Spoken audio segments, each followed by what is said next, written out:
Up next on our Is It Still Playable series, we have another one of my personal favorite Call of Duty games, Black Ops 2.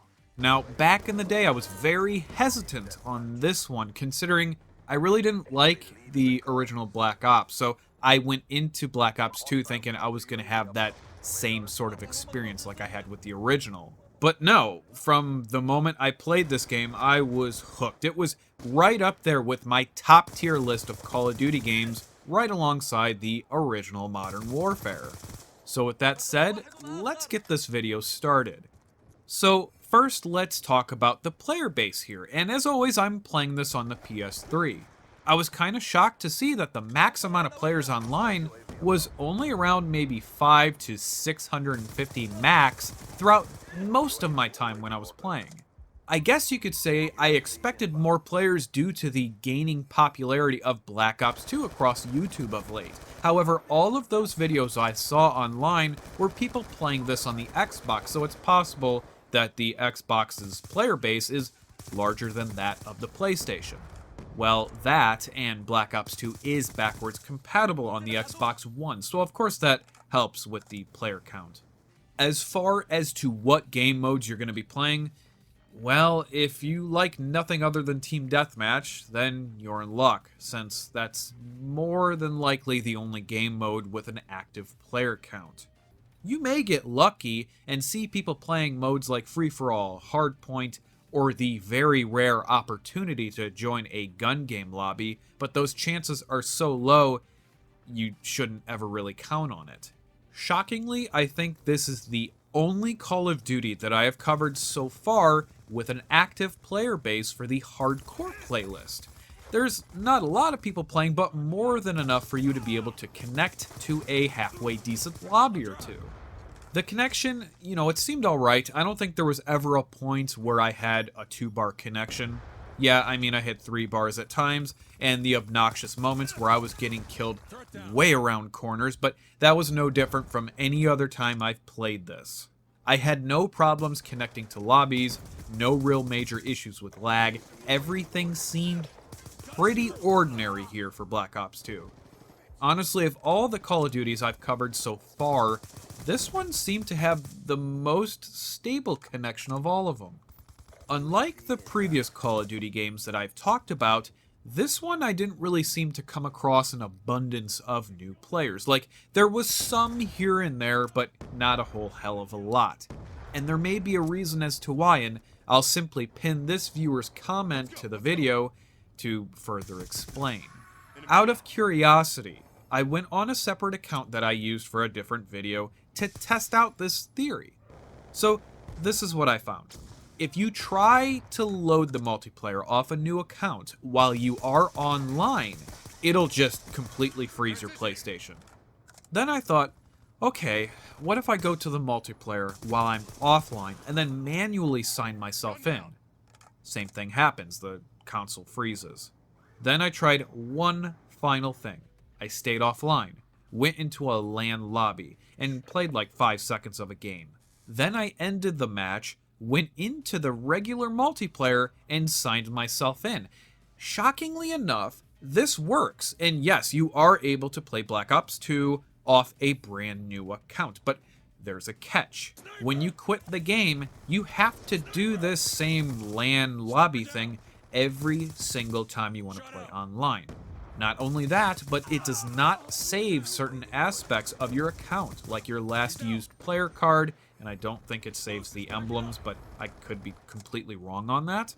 It does save your create a class options, thank God, otherwise that would be incredibly annoying. Alright, so the situation with the hacking in Black Ops 2. So I played this game off and on for 3-4 days out of a total of maybe 12 hours. I only recorded 2 hours worth of footage during this time. And while I played this game throughout those couple days, I came across a good amount of hackers in this game. I would say well over more than 20 people were hacking. The other games I covered, like World at War and Modern Warfare 3, I maybe came across 2 hackers tops. But in Black Ops 2, hackers are still very much common to come across. To be completely fair, I had one day where I played this, and I didn't come across one hacker at all. While the last day I played, I couldn't find one fucking lobby that didn't have some sort of hacking going on. I was accused of hacking multiple times by a couple people who I guess have one of those, if you're better than me, well, you're obviously hacking type attitudes. But I've dealt with that since like 2008. This is no different. So a couple things just flat out do not work in Black Ops 2 anymore. For one, the map voting system is broken. What I mean by that is 99% of the time when you go to select the next map you want to play, it'll show a vote for all of like a second before that vote is reset. So if you do want to select a map, you pretty much have to do it at the very last second and hope your vote counted. Another thing that works by pure random chance is the theater mode. I played maybe 50-60 matches total. It only registered 7 on theater that I can even view. Even if I do try to save the file in the combat report, it will not save. Which is a damn shame since I really wanted to show some of the footage where I got like 45 plus kills and only a couple deaths in like 4 matches in a row. And of course shit like this only happens to me when I stop recording.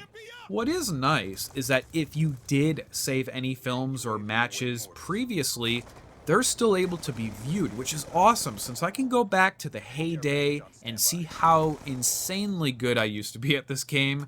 I'm still halfway decent, but I've kind of lost my touch. What about zombies? Are people even still playing that? Actually, yeah, more than I expected even. When I was online at nearly 10 p.m., there was around still 300 people playing zombies across all modes, and that weren't DLC. With the only exception being whatever the grief mode is on the map farm. So yeah, if you are a zombies fan, then there you go. Myself, I got kind of bored with zombies after Black Ops 1, where a few friends and I spent hours upon hours doing all those Easter egg things, and ever since we completed them, I couldn't get back into zombies anymore, but that is just me. Alright, so this is the part of the video where I show off some gameplay footage, and this time around I'm actually going to show off footage from 2013, back when I was in my prime with Call of Duty, and back when I used to play with my group of friends, and we would just sit and play for hours and hours, having a blast the entire time. Hardpoint contested. Hardpoint is on. Hardpoint contested.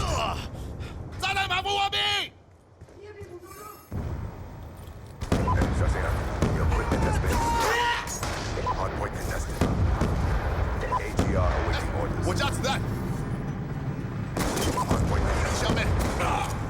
Orbital VSAT on standby.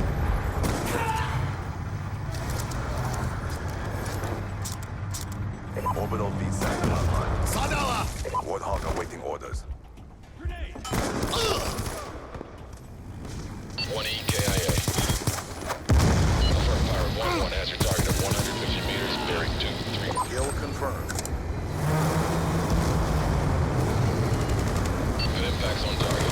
Immediate fall. He's done! Kill confirmed. 1 KIA. Good. Kill confirmed.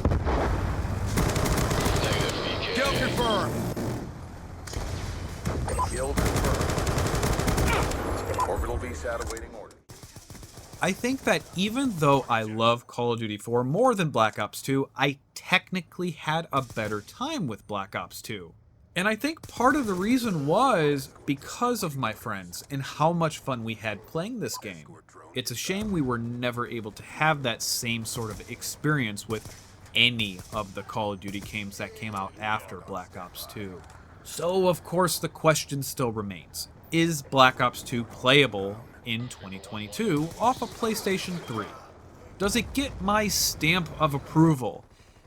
It's a hard maybe. The reason I cannot give it my full approval is because there is still a massive amount of hackers in the game, even with such a small player base. It gets to the point where you remember the names of those who are hacking, and you end up coming across them on a semi-regular basis. If you can jump into lobbies that don't have the hackers, then yeah, of course the game is still very much playable and a hell of a lot of fun. While the hackers are annoying and very much frustrating, is it enough to make the game unplayable? No, not really. You just have to have a lot of patience so you can find a good lobby without them. I mean, look, if you pop this game into your PlayStation, just know that you will, without a doubt, come across your handful of hackers, but don't encourage them by sending them messages or hate mail, whatever. They thrive off that shit, and plus, your message isn't gonna change anything. If it did, they wouldn't be hacking in the first place, so why bother?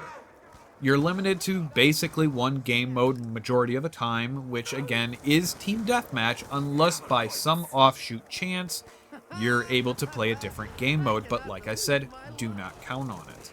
Certain elements of the game don't really work anymore, like voting on maps and theater mode, but those two things don't really affect playability at all. It is nice that new users are able to still play this game.